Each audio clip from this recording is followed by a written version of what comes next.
dan kita semuanya.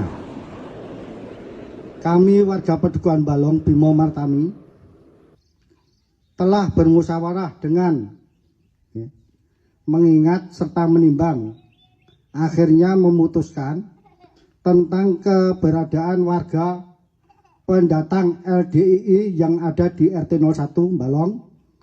Maka warga Balong menyatakan, 1. Assalamualaikum warahmatullahi wabarakatuh. Selamat berjumpa kembali para sahabat Hairil Anas TV dimanapun Anda berada. Kembali di edisi kali ini kita akan berceloteh dengan judul Mengapa LDII ditolak. Warga Pedukuhan Balong Bimo Martami LDII yang ada di RT 01 Balong. Lembaga Dakwah Islam Indonesia atau LDII ditolak oleh beberapa pihak karena sejumlah alasan. Alasan utamanya karena ajaran yang diajarkan di dalam kelompok LDII dianggap menyimpang dari ajaran Islam yang benar. Menghimbau seluruh warga Pedukuhan Balong untuk waspada serta menjaga keamanan dan kenyamanan bersama sehubungan dengan keberadaan warga LDII yang eksklusif. Majelis Ulama Indonesia (MUI) merangkum 12 pokok ajaran LDII yang terbukti menyalahi syariat. MUI sebagai induk ormas Islam di Indonesia memiliki kewajiban dan tugas khusus, yakni mengatur dan mengawasi pelaksanaan ibadah dan ritual Islam. Karena tugas dan fungsi itulah, maka tentunya MUI akan melakukan tindakan dan sikap ketika melihat adanya kegiatan dari ormas Islam yang keluar dari koridor dan syariat berdasarkan Al-Quran dan As-Sunnah. Jadi kami punya dasar yang kuat. Di dalam bukunya yang berjudul Pembinaan LDII Menuju Paradigma Baru, MUI telah mengajak LDII untuk meninggalkan 12 poin ajarannya yang menyimpang itu dan kembali ke pangkuan kaum muslimin. Buku ini dikeluarkan pada saat Mukernas 2023, tapi 2023 sudah kita selesaikan buku ini. Judulnya Buku Pembinaan LDII Menuju Paradigma Baru. Kenapa seperti ini? Karena komitmen pimpinan LDII di atas materi seperti itu. Berdasarkan wasatiyatul Islam, yaitu nilai-nilai Islam moderat yang disepakati oleh Majelis Ulama Indonesia. Sebelum penerbitan buku itu, Majelis Ulama Indonesia telah melakukan berbagai upaya pembinaan, antara lain dengan mengirim imam dan khatib ke sejumlah masjid-masjid milik LDII. Tujuannya memimpin sholat dan menyampaikan khutbah Jumat di kalangan warga LDII. Tetapi LDII menolak diimami oleh orang Islam di luar kalangan mereka. 2023 Mukernas lagi sama, hasilnya masih sayang dengan LDII, ya, yaitu tetap di dalam proses pembinaan. Nah, sampai kemudian MUI mengambil sikap tegas, yakni membersihkan jajaran pengurusnya dari unsur LDII, mulai dari pusat hingga kepengurusan tingkat daerah, kabupaten, kota di seluruh Indonesia. gitu. Nah, kemudian setelah itu di Mukernas tahun 2022 MUI mengeluarkan keputusan bahwa karena LDII masih dalam pembinaan, maka seluruh MUI pusat dan daerah ya tidak melibatkan unsur LDII dalam kepengurusan baru. Dan MUI pusat sudah mulai lakukan, dan itu terjadi di beberapa MUI yang lain. Berbagai upaya pembinaan itu tidak membuat LDII menjadi sadar dan berusaha membenahi penyimpangannya. Yang terjadi justru LDII menolak semua tuduhan itu dan menganggap pihak yang menuduhnya melakukan penyimpangan sebagai pihak yang benci kepada LDII. Jadi memang isu-isu itu selalu ada karena dipelihara oleh orang-orang yang memang tidak senang.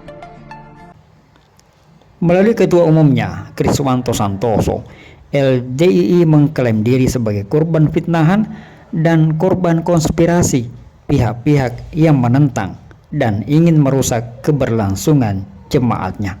Jadi semua kelompok itu pasti ada yang senang, ada yang tidak senang. Justru bagi saya itulah tantangannya. Maka saya menginstruksikan seluruh jajaran LDII, lakukan 3K. Karya, kontribusi, komunikasi. lakukan karya sekecil apapun yang punya nilai-nilai kontribusi kepada masyarakat, umat, komunikasikan dengan baik. Ini akan menjadi dakwah bilhal yang efektif. Akibatnya, LDI tidak pernah merasa salah dan merasa semua baik-baik saja, tidak ada yang perlu diperbaiki. Buku panduan dan pembinaan LDI menuju paradigma baru yang diterbitkan oleh MUI yang sedianya ditujukan kepada warga LDI agar mereka mengetahui di mana letak kesalahan ajaran mereka, bahkan tidak pernah sampai ke warga LDI. Jaringan rantai keamiran LDI yang dikendalikan oleh Abdul Aziz Sultan Aulia dari Buringan, Kediri, Jawa Timur menyatakan bahwa buku terbitan MUI itu sebagai buku terlarang untuk dibaca oleh satu-satunya jemaat LDI. Artinya, setiap warga LDI dilarang keras memiliki dan membaca buku terbitan Majelis Ulama Indonesia itu. Jemaat LDI yang memiliki loyalitas yang tinggi kepada imamnya sangat patuh dan takut untuk melanggar larangan. Memiliki atau membaca buku larangan sama halnya kehilangan kunci pintu surga, sehingga upaya pembinaan pun gagal total. Teguran dan peringatan dari sejumlah ulama kepada LDI agar kembali ke jalan yang benar juga diabaikan. Dan inilah yang menyebabkan LDI ditolak dan dianggap sebagai kelompok yang meresahkan. Setidaknya ada 4 hal pokok yang menjadi alasan penolakan kaum muslimin terhadap LDI. Alasan pertama, karena ajarannya yang menyimpang. Kemudian alasan kedua, karena metode dakwahnya yang agresif dan memaksa. Dikatakan agresif dan memaksa karena kelompok ini tidak mengakui adanya perbedaan. Beda pandangan artinya Anda kafir. Beda pemikiran itu artinya Anda murtad dan wajib masuk neraka. Padahal Islam adalah agama yang sangat menghormati perbedaan.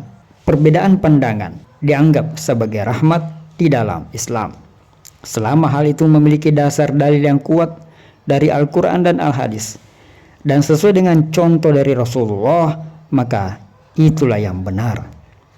Demikianlah Islam memandang sebuah perbedaan. Tetapi di LDI tidak demikian. Aturan Bapak Imamlah yang menjadi penentu kebenaran. Meskipun Allah melarang, Rasulullah tidak mencontohkan, tetapi Bapak Imam memerintahkan dan mewajibkan, maka itulah yang harus dilaksanakan. Taat Bapak Imam surga, tidak taat imam neraka.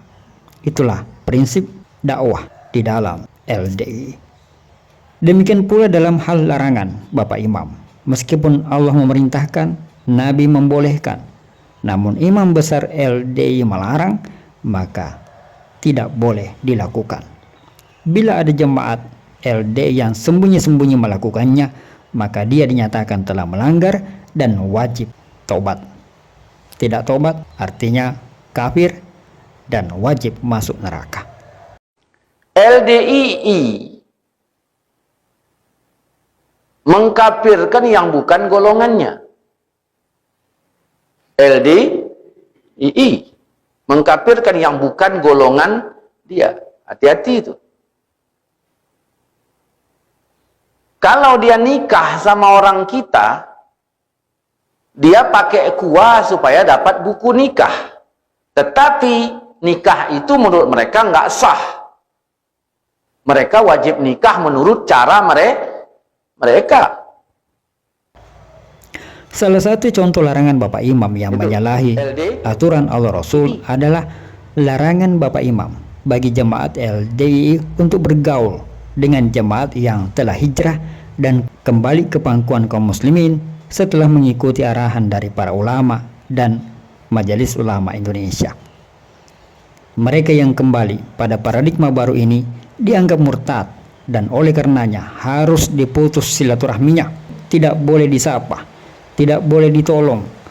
Bila ada hubungan bisnis harus dihentikan, bila ada hubungan kekerabatan harus diputuskan, bahkan sampai kepada terjadinya perceraian dan penghapusan hak waris memaris. Hati-hati itu. Nah, makanya jemuran kita pun, jemuran dia kalau kita angkat, dicucinya lagi. Kalau ayam mijaknya belum tentu dicucinya. Tapi kalau orang yang bukan golongannya, cucinya. Menyambung silaturahmi adalah perintah Allah Rasul. Memutuskan silaturahmi dalam Islam adalah hal yang sangat dilarang dan pelakunya diancam dengan azab yang pedih. Tetapi di dalam LDII, memutus silaturahmi adalah hal yang wajib dilakukan dan sebagai bentuk ketaatan kepada imam yang akan diganjar dengan surga. Inilah bentuk penyimpangan LDII yang sangat fatal. Larangan Allah Rasul apabila diperintahkan oleh imam wajib diterobos dan dilaksanakan. Subhanallah. Alasan ketiga, mengapa LDII ditolak sejumlah pihak, karena LDII beberapa kali terlibat dalam konflik dengan kelompok masyarakat. Konflik bukan hanya dalam hal akidah dan pemahaman agama, tetapi juga kerap kali karena disebabkan oleh masalah lain, seperti sengketa lahan dan masalah terkait hukum lainnya. Keamiran LDII memiliki prinsip yang dianggap ekstrim dalam menyelesaikan persoalan masalah hukum, yakni bahwa dalam hal bersengketa wajib menang. Dalam perkara di jalan, pokok selamat. Dalam masalah agama, pokok benar. Dalam masalah hukum, pokok menang. Dan karena prinsip inilah, LDII cenderung akan menghalalkan segala cara untuk memenangkan perkara. Alasan keempat mengapa LDII ditolak adalah karena isu radikalisme. Sejumlah pihak menganggap LDII mengandung benih-benih radikalisme yang kuat. Apabila kelompok ini dibiarkan menjadi besar dan memiliki kekuatan, maka berpotensi besar melakukan gerakan-gerakan yang mengancam keamanan dan kestabilan bermasyarakat. Pemahaman takfir yang sangat kuat di dalam kelompok LDII ini menumbuhkan benih permusuhan kepada semua kaum muslimin yang dianggap kafir. Karena dianggap kafir, maka semuanya dipandang sebagai musuh, musuh agama dan musuh Allah, yang kemudian menimbulkan keyakinan di dalam diri mereka bahwa mereka semua halal darahnya dan boleh dibunuh.